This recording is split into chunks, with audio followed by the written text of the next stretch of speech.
sejahtera, salam sehat selalu.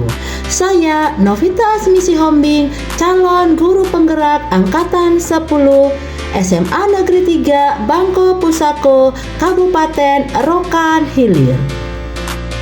Bersama dengan tim pengajar hebat Bapak Karnadi Ampede selaku fasilitator dan Ibu Desmalija SPD selaku pengajar praktik.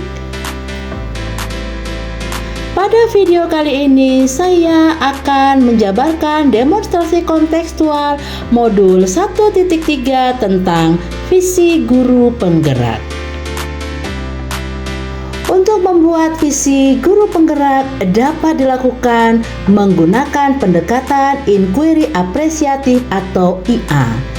Inquiry apresiatif atau IA dikenal sebagai pendekatan manajemen perubahan yang kolaboratif dan menitikberatkan pada kekuatan yang dimiliki. Pendekatan IA dapat dijabarkan melalui tahapan bagja. Untuk dapat menerapkan pendekatan inquiry apresiatif, maka langkah yang dapat dilakukan adalah dengan menggunakan tahapan bagja. Berikut tahapan-tahapannya. Yang pertama, B. Buat pertanyaan utama atau define. Dalam hal ini berisi pertanyaan-pertanyaan untuk menentukan arah penelusuran. Yang kedua, A. Ambil pelajaran atau discover. Dalam hal ini untuk memandu bagaimana pengalaman positif dari individu, kelompok, atau komunitas lain yang akan dijadikan pembelajaran. Yang ketiga adalah G, yaitu gali mimpi atau dream. Dalam hal ini berupa narasi keadaan ideal jika prakarsa perubahan telah terwujud. Yang keempat, J, jabarkan rencana atau desain. Dalam hal ini yaitu untuk dapat mengidentifikasi tindakan-tindakan yang akan dilaksanakan. Dan yang terakhir yaitu A, atur eksekusi atau deliver. Dalam hal ini untuk membantu transformasi rencana menjadi nyata. Berikut visi guru penggerak yang telah saya rancang, yaitu terwujudnya generasi unggul yang berakhlak mulia, berwawasan teknologi, dan berwawasan lingkungan sesuai profil pelajar Pancasila. Berikut ini penjelasan komponen inti dari visi yang telah saya rancang. Yang pertama, berakhlak mulia, yaitu menggambarkan profil pelajar Pancasila yang beriman dan bertakwa kepada Tuhan Yang Maha Esa dan berakhlak mulia. Yang kedua, berwawasan teknologi, yaitu menggambarkan peserta didik yang mampu bersaing di era 5.0 yang serba digitalisasi. Yang ketiga, berwawasan lingkungan, yaitu menggambarkan peserta didik yang tidak lupa akan lingkungannya sesuai profil pelajar Pancasila. Dan yang keempat, profil pelajar Pancasila, yaitu profil yang ingin dibentuk dalam diri setiap peserta didik. Berdasarkan visi yang telah saya rancang, maka kalimat prakarsa perubahan yang saya tentukan yaitu meningkatkan kreativitas dan motivasi peserta didik melalui teknologi. Prakarsa perubahan berdasarkan tahapan bagja. Yang pertama, buat pertanyaan utama, maka pertanyaan yang tercipta adalah bagaimana cara meningkatkan kreativitas dan motivasi belajar peserta didik melalui pemanfaatan teknologi. Dalam hal ini, tindakan penyelidikan yang dilakukan adalah yang pertama, melakukan diskusi dengan kepala sekolah dan rekan sejawat.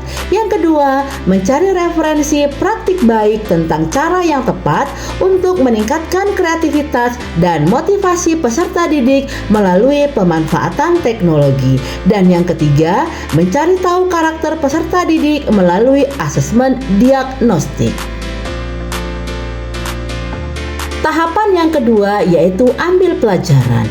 Pertanyaan yang muncul adalah, yang pertama, siapakah guru yang ahli di bidang IT dan selalu memanfaatkan teknologi dalam pembelajaran di kelas? Yang kedua, teknologi pembelajaran apa saja yang digunakan? Yang ketiga, bagaimana memiliki media digital atau teknologi pembelajaran yang tepat agar dapat meningkatkan kreativitas dan motivasi belajar peserta didik? Kemudian, tindakan atau penyelidikan yang dilakukan adalah, yang pertama, mencari referensi tokoh guru yang ahli di bidang teknologi. Yang kedua, mencari referensi media atau teknologi pembelajaran yang sesuai dengan kreativitas dan motivasi belajar peserta didik. Tahapan yang ketiga yaitu gali mimpi. Pertanyaan yang muncul adalah, apakah pemanfaatan teknologi dalam pembelajaran dapat meningkatkan kreativitas dan motivasi belajar peserta didik? Kemudian, bagaimana agar pembelajaran berbasis teknologi dapat diterapkan pada guru mata pelajaran lain? Kemudian, apakah ada keterkaitan antara pemanfaatan teknologi dengan dimensi profil pelajar Pancasila? Lalu, daftar tindakan atau penyelidikan yang dilakukan adalah membuat lembar observasi tentang kreativitas dan motivasi belajar peserta didik. Lalu yang berikutnya adalah melakukan kegiatan kolaborasi dengan tim teaching untuk memberikan pembelajaran berbasis teknologi. Kemudian yang terakhir adalah mencari referensi dimensi profil pelajar Pancasila dan melakukan konsultasi dengan orang yang kompeten di bidang tersebut. Yang keempat adalah jabarkan rencana. Pertanyaan yang muncul dari jabarkan rencana ini adalah, 1. Apa langkah-langkah yang akan diambil untuk mulai pembiasaan pemanfaatan teknologi dalam kegiatan pembelajaran? Yang kedua, apa media yang digunakan dalam pembelajaran berbasis teknologi? Yang ketiga, bagaimana usaha untuk menjaga kelanjutan pemanfaatan teknologi agar terus kontinu digunakan dalam pembelajaran di kelas? Kemudian, tindakan atau penyelidikan yang dilakukan yang pertama adalah membuat perangkat pembelajaran, LKPD yang menarik, dan instrumen penilaian yang tepat. Yang kedua adalah mencari media pembelajaran berbasis teknologi yang tepat sesuai karakteristik peserta didik dan juga materi pelajaran. Dan yang ketiga, memberi reward atau penghargaan kepada peserta didik yang memiliki kreativitas dan motivasi yang tinggi dalam belajar. Dan yang kelima yaitu tahapan atur eksekusi. Pertanyaan yang muncul di sini adalah, siapa yang bertanggung jawab memonitoring jalannya kegiatan pemanfaatan teknologi dalam pembelajaran agar dapat berjalan dengan baik dan konsisten? Tindakan atau penyelidikan yang dilakukan adalah membuat jadwal kegiatan pembelajaran dengan menggunakan teknologi yang bervariasi dan menarik setiap minggunya yang dapat dilakukan. Demikianlah rencana tindakan perubahan berdasarkan tahapan Bagja untuk menggerakkan visi yang telah dirancang. Semoga dapat membawa perubahan ke arah yang lebih baik dengan tetap berpihak kepada murid.